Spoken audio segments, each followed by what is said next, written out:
Today at Chattanooga Fiberglass, we are doing a little bit of boat bottom paint. We're not doing jet skis, we're doing actually boats. We're doing a bass boat, and then we have this boat right here, a glass drawn, and pretty much both of them had two different types of damage. So not like your impact damage. The bass boat had osmosis from sitting on trailer bunks that never dried up, they were always wet. And this one sat in the lake for several years. So it's kind of got it all over the hole. Rather where the bass boat on the other side of the shop, it's got it only where the trailer boards are at. So we're going to be grinding those out, adding some glass, sanding, shaping, prepping for Super Slick 2000. This one's different though. We're not doing it in your traditional black color. We're going to do this one in white. We're also going to be doing the center console here in white as well, which there will be a video on that soon for a full restoration job. And then we're just going to do black on the Ranger bass boat over here.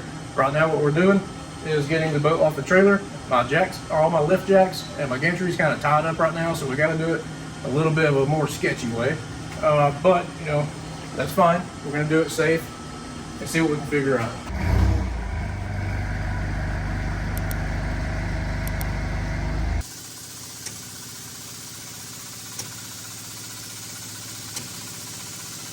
So here I've got probably 90% of the blisters taken out. There's still a few more to go by, but there's a bunch of these smaller ones. And right now I'm just going through here, laminating them. 2 layers of chop strand mat, 1 ounce that is, and that's gonna bring it up a little bit higher than the rest of the surface. That way it can all be sanded down with some 60 or 80 grit, 40 grit, whichever you really wanna use. That way it can be sanded all flat. You know, you can minimize your prep work and speed doing the whole bottom, doing it that way. And once I get this glass on here, I'm gonna use the bubble roller, roll out the air that's in the laminate. But other than that, we're gonna prep the entire whole bottom with 80 grit, and then apply probably 2 light coats with about 30 minutes in between of Super Slick 2000 with white pigment in it. This is all I'm literally doing is I'm just cutting out little circles. I'll do, you know, a couple different, literally just 2 different sizes, cutting out circles of chop strand mat. So I'll get these last few bubbles laminated, and then I'll come back and get this sanded and run a tape line, a new tape line that is, start mixing up the paint, the Super Slick 2000, and go over all the application and how to get the best looking job that you can. But for the entire hole, you want to sand it all over 80 grit. That's how I prep all of them. But you want to be careful, like on these chines and the strakes. Obviously you don't hit your flat part of the DA on there. Gotta use a little bit of common sense. Now I am using vinyl ester resin. It's not exactly required for this. You can get by with using just regular polyester resin. I normally keep vinyl ester in the shop. Well, I know it's better for repair work. The tensile strength is just a lot stronger. It can bend a lot farther before it breaks than polyester resins. So that's mostly why I use it. But if you're doing a lot of these, you can use just regular polyester resin. I mean, that's what the boats are built with. It's a little cheaper too, especially if you're doing DIY, you know, find whatever you got. Just don't ever use Bondo and you'll be fine. Definitely don't use dolphin glaze. So here's how it's going down. This thing had a little bit more damage than we thought. Not damage, when I say damage, I'm referring to osmosis. We grinded a lot of little sections out, put a lot of glass. We got a little bit of a variation of fillers right here. I ran out of Adtech I was using, Adtech P17, and then right there where the greenish fairing is, that is actually just vinyl ester resin with milled fibers. And then I found some black Adtech, so we're just kind of using that. You know, at this point we've got a few more sections back here to add some glass to, and then other than that, she's almost ready. I say probably 3 or 4 more hours of sanding and shaping, it'll be ready for Super Slick 2000. Now this one is a little different. I mean, we're gonna run it right here to this body line, but since the boat had a waterline stain on it, we just kind of went with the stain. That way it doesn't stain in the future, because I mean, nothing's gonna really stick to the Super Slick 2000, and it doesn't really stain. So yep, that's kind of where we're at with it right now.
This is 3 coats of Super Slick 2000, 3 heavy coats that is.